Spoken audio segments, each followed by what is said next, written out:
Bien, seguimos con esta segunda parte de estos niveles de interpretación que estamos viendo desde la perspectiva cabalista. Y habíamos hablado de esas 4 formas o 4 niveles. ¿Y qué es lo que nos deja a nosotros en particular? Porque, ¿qué es esto de la literalidad?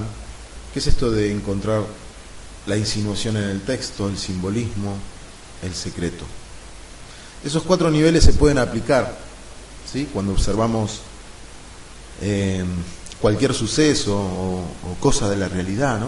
Podemos ver estos 4 mundos, ¿sí? O niveles de lectura. Somos seres que percibimos, seres perceptibles. Pero si solamente vemos la literalidad de las cosas, entonces es como si viviésemos en un mundo sin sentido, amorfo y vacío, sin formas.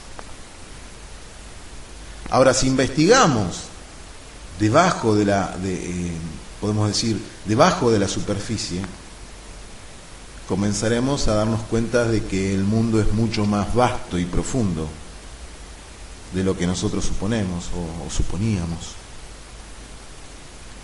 Uno cree que lo real es solo lo que podemos tocar y controlar, ¿no? ¿Sí? Un libro, un control remoto, un celular, eso es lo real. En la medida que trascendamos la forma superficial de ver las cosas, iremos descubriendo cada vez más los mundos profundos, interiores e invisibles, ¿sí?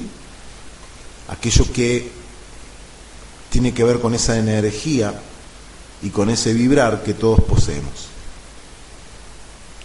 Y así vamos a comenzar a entender por qué las cosas que nos ocurren son de tal o cual manera, y no solo comprender por qué nos ocurren, ¿no? Cuando uno se pregunta ¿por qué a mí? Sino poder ir más allá y encontrar las verdaderas causas, aquello que sería el secreto, el sod, o sea, la finalidad. ¿Sí? Uno puede encontrar, y este ejercicio nos enseña a pensar, y no solo a pensar y a conocer, sino a descubrirnos. ¿Sí? Al leer más allá del texto literal, aprendemos también a leer la realidad más allá de lo aparente. Cuando empezamos a avanzar en el día a día en cuanto a los estudios, a lo que nosotros tratamos de buscar, porque somos buscadores, en este caso buscamos en un texto, buscamos en otro, pero tratamos de encontrarle la finalidad y el para qué.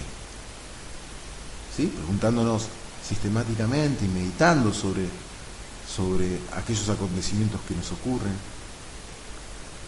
Ahí comenzamos a acceder a otras informaciones, a otra información que nos lleva hacia la transformación. Si uno vive solo en lo literal, se queda en la superficie y no se compromete con su propia vida. Es como no estar ahí, ¿sí? Es donde uno paradójicamente está.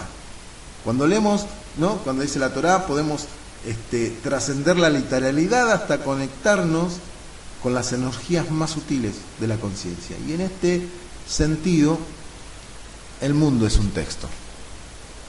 No hay por qué darle tantas vueltas y rollos al asunto. Entonces, si bien algunos personajes, ¿no? En este caso, si nos referimos al nivel interpretativo de la Kabbalah, se basa en la Torá, existieron históricamente los personajes, la Kabbalah los entiende como energías arquetípicas, ¿sí? La lectura que hace la Kabbalah es siempre simbólica, nunca se queda solo en el simple relato histórico y moral o lo que fuese, ¿sí? Cabalista, en última instancia, no se cuestiona si esos personajes existieron o no, sino que le interesa el mensaje que rescata en dichos relatos. ¿Sí? Ahí hay metáforas,